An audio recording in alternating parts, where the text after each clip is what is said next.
Muy bien, en esta oportunidad vamos a desarrollar los aspectos más significativos de lo que representa la NIA 260, que titula Comunicación con los responsables del gobierno de la entidad. Como introducción,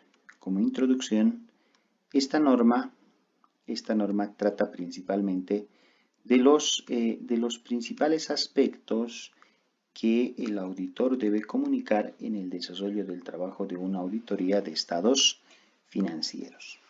Revisemos los aspectos más significativos de este estándar.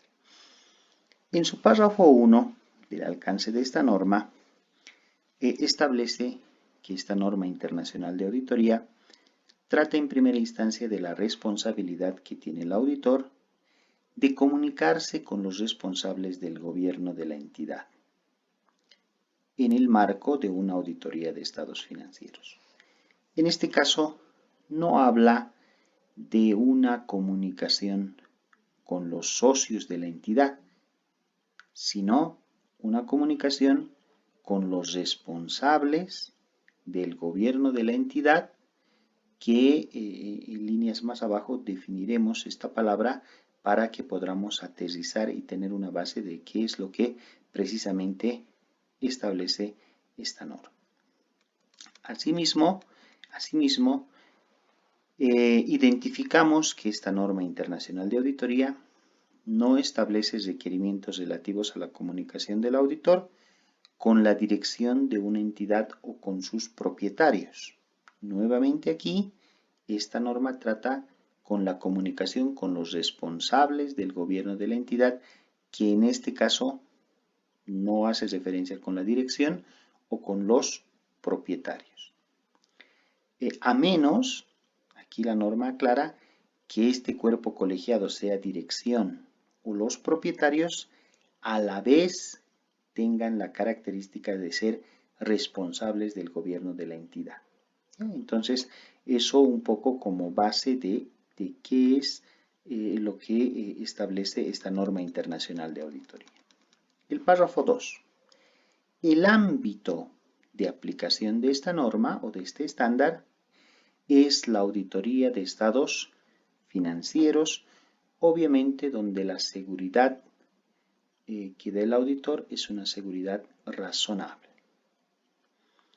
Ahora, puede aplicarse en definitiva esta norma a otros tipos de auditoría, pero por supuesto que sí, pero en el contexto es de aplicación para auditoría de estados financieros. Ahora, dada la importancia de una comunicación recíproca entre el auditor y los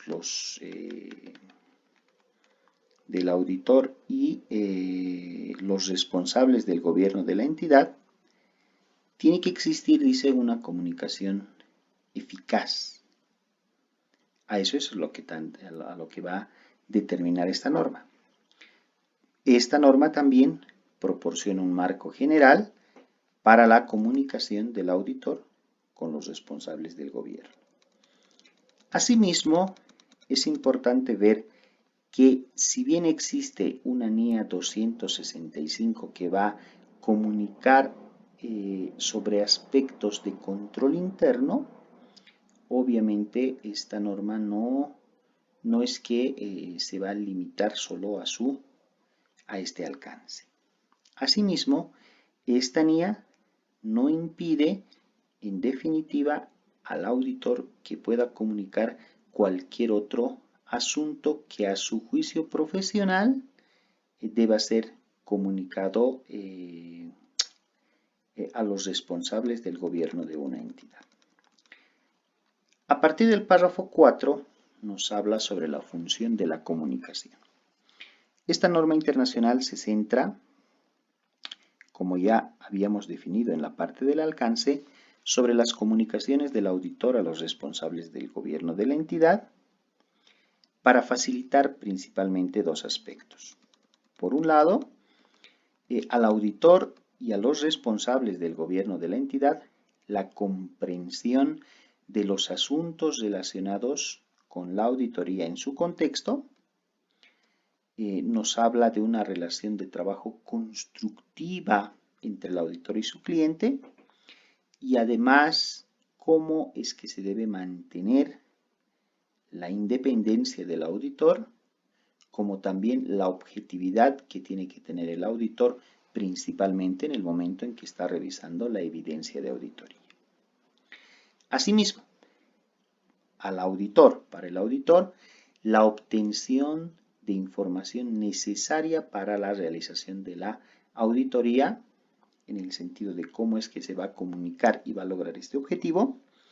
Y finalmente, a los responsables del gobierno de la entidad, el cumplimiento de su responsabilidad de supervisar el proceso de información financiera.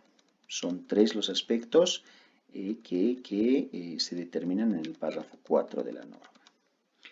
En el párrafo 5, lo que nos indica es: aunque la comunicación de las cuestiones requeridas en la presente norma o en este estándar es responsabilidad del auditor, eso es lo que nos dice, la dirección también es responsable de comunicar los asuntos que puedan ser relevantes. Entonces, cuando revisamos el tema de una auditoría en base a la norma, obviamente la auditoría se va a centrar en aspectos que son materiales o significativos en el contexto de la auditoría. Por ende, la comunicación también de aspectos relevantes es lo que es importante en la auditoría. La comunicación a realizar por el auditor no exime a la dirección de cumplir con esta responsabilidad. Y es otro tema que también está establecido en el párrafo 5 de esta norma. Ahora, vamos a los objetivos y vamos a revisar a partir de lo que representa el párrafo 9. En consecuencia, aquí, a ojos de este estándar internacional de auditoría, nos plantea 4 objetivos del auditor. En este caso, el primer objetivo nos dice la comunicación clara, y aquí da una característica principal. La comunicación tiene que ser clara, y cuando hacemos referencia a la palabra clara, nos está diciendo que tiene que ser ampliamente comprensible, y en términos de integridad tendría que ser sumamente entendible y, por qué no decir también, oportuna dentro de elementos circundantes de lo que significa claridad. A ver, esta comunicación clara, en primera instancia, tiene que ser acerca de cuáles son las responsabilidades del auditor. El cliente, nuestro cliente, o quien gobierna a nuestro cliente, tiene que tener en forma muy clara cuáles son las responsabilidades del auditor en la realización de una auditoría, aspecto que lo hemos desarrollado en el momento que estudiamos la NIA 200 de esta norma. Además, tiene que existir una descripción general del alcance y del momento de realización de la auditoría planificados. Son aspectos que nuestro cliente debe conocer, ya que la norma nos obliga a que nosotros comuniquemos esta situación. El siguiente aspecto, la obtención de los responsables del gobierno de la entidad de la información necesaria para la auditoría. Ese es el segundo aspecto. El tercer aspecto, tiene que haber una comunicación oportuna. Vale decir que las responsabilidades, la descripción y el alcance mostrados en el inciso A tienen que ser conocidos por nuestro cliente en el inicio mismo de la auditoría. Eso es oportuno, y en el momento en que el auditor haya encontrado diferencias significativas, indicios de fraude, incumplimiento en normativa legal, de la misma forma, con esas otras normas, o si agarramos estas otras normas, se la tiene que hacer conocer a nuestro cliente inmediatamente hayamos obtenido una evidencia, llamemos conclusiva, o que nos haya sospechar sobre algunas diferencias o inconsistencias encontradas en la auditoría. La comunicación tiene que ser con los responsables del gobierno de la entidad acerca de los hechos observados que sean significativos o muy importantes y relevantes en relación a la responsabilidad del proceso de información. El cuarto objetivo es que en el momento de una comunicación eficaz recíproca entre el auditor y los responsables del gobierno de la entidad, tiene que existir el fomento, vale decir que tiene que existir cierta cultura o en el momento de relacionarnos con nuestro cliente, desarrollar una comunicación eficaz, sencilla y obviamente clara y que se produzca el efecto de qué aspectos quiere comunicar el auditor. A partir del párrafo 10 nos habla de dos conceptos principales para la adecuada interpretación de esta norma. Por un lado nos dice qué se entiende por responsables del gobierno de la entidad. Puede ser una persona, personas o una organización con responsabilidad en la supervisión de la dirección estratégica de la entidad. Vale decir que en el momento que nosotros como auditores queremos identificar quién es el responsable del gobierno, son una persona, un grupo de personas o puede ser una organización. Esto si hablamos de empresas con una estructura muy fuerte en cuanto a gobierno corporativo. Entonces, en ese caso, estas personas son las que tienen la responsabilidad en la supervisión de la dirección estratégica. Vale decir, son las personas que trazan las estrategias, están de acuerdo con la misión, visión y cumplen el objetivo de la empresa. A estas personas se les conoce como responsables del gobierno de la entidad y con obligaciones relacionadas con la rendición de cuentas de la entidad. Estas personas, además de encargarse de la dirección estratégica, también tienen la obligación de responder por la entidad, por la rentabilidad del negocio, por los objetivos del negocio. Si cumple estas dos características, entonces estamos hablando de los responsables del gobierno de la entidad. El segundo concepto es dirección. ¿Cómo se entiende a dirección? Es la persona o personas que tienen una responsabilidad ejecutiva para dirigir las operaciones de la entidad. En este caso, la dirección difiere de los responsables del gobierno de la entidad porque ellos no supervisan la dirección estratégica, sino lo que hacen es tienen una responsabilidad a nivel ejecutivo para dirigir las operaciones de la entidad. Entonces es la principal diferencia de estos dos términos establecidos en esta norma.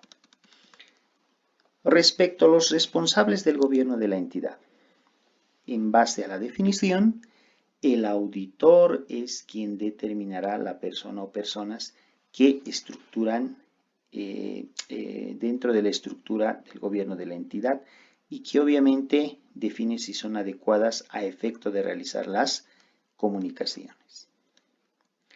Ahora, cuando hablamos de comunicación con un subgrupo de los responsables, cuando el auditor se comunique con un subgrupo, como por ejemplo puede ser un comité de auditoría, entonces determinará si es necesario comunicarse también como con el órgano de gobierno en pleno. ¿Esto de qué va a depender?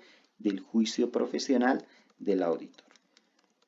Respecto a las cuestiones que deben comunicarse. Primero, sobre la responsabilidad del auditor en relación con la auditoría de estados financieros, el auditor se comunicará acerca de sus responsabilidades en relación con la auditoría. ¿Y qué tiene que comunicar en específico? El auditor tiene la responsabilidad. ¿Cuál es la responsabilidad del auditor? En la auditoría, de formarse y expresar una opinión. Esa es la primera responsabilidad.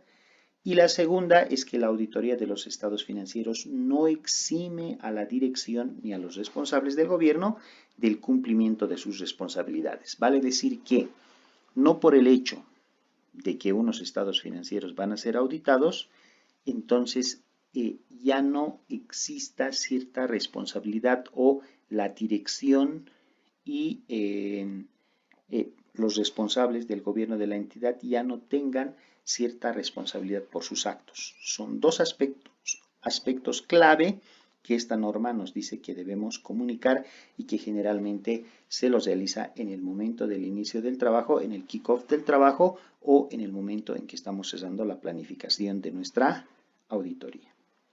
Respecto sobre el alcance y momento de realización de la auditoría planificada, el auditor comunicará a los responsables del gobierno una descripción general del alcance y el momento de realización de la auditoría. Esto igual está desarrollado con una comunicación inicial. Ahora, sobre hallazgos significativos en la auditoría. ¿Qué es lo que nos dice el párrafo 16? El auditor se comunicará cuando, dentro de los hallazgos que identifique, encuentre las siguientes cuestiones. Primero, cuando la opinión del auditor relativa a los aspectos cualitativos significativos de las prácticas contables de la entidad, incluidas políticas contables, estimaciones y la revelación, cuando proceda, el auditor explicará a los responsables los motivos por los que considera que una práctica contable, una política contable significativa no es la más adecuada en las circunstancias que una empresa las aplicó para la medición de los elementos de los estados financieros. Vale decir, voy a poner un ejemplo. Esta empresa es, imaginémonos que se dedica a la distribución de productos masivos. Tiene una flota vehicular y está utilizando un porcentaje de depreciación mucho más acelerada, como es el caso de empresas que se dedican a la construcción. Obviamente, en esa industria la depreciación necesariamente es más acelerada por la naturaleza y la característica. Pero esta empresa de distribución no puede utilizar esos parámetros porque en este caso no es la más adecuada para la industria y para el tipo de empresa. Esto estoy colocando simplemente como ejemplo. Si el auditor ha encontrado algunos de estos aspectos que no son adecuados de acuerdo a la naturaleza, oportunidad y condiciones de nuestro cliente, la norma nos indica que debemos comunicar este hecho. ¿Qué más?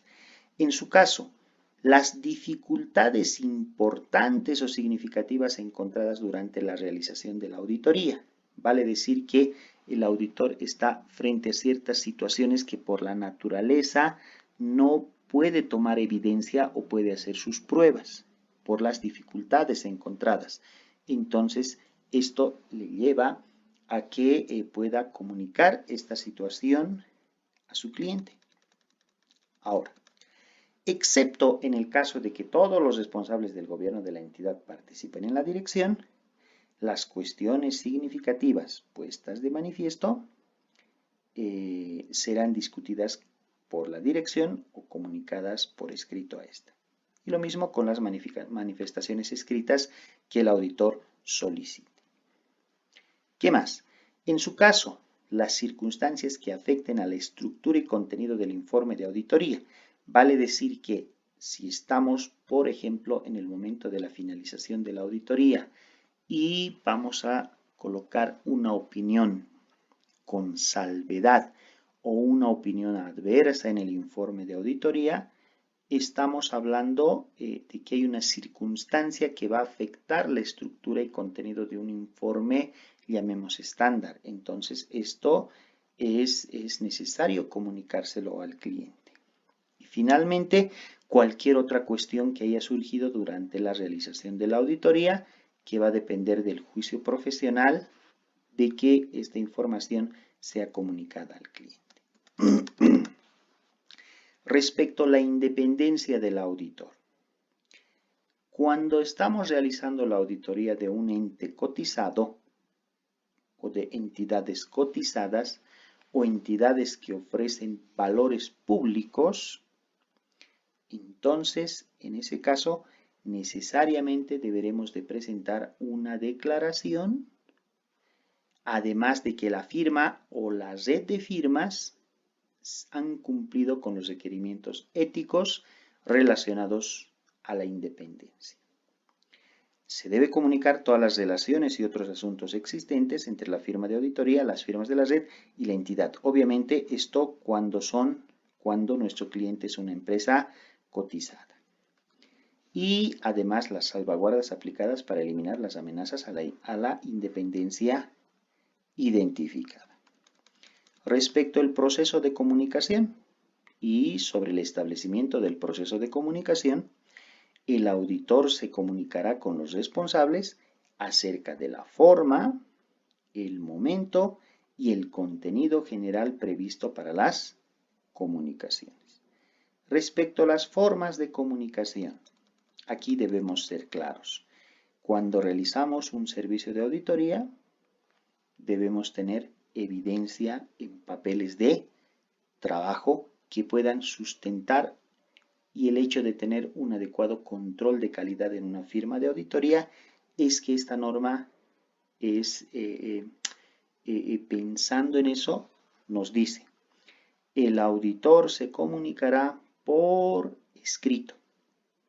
Esa es la forma como debe comunicarse el auditor acerca de los hallazgos significativos en la auditoría, según su juicio profesional.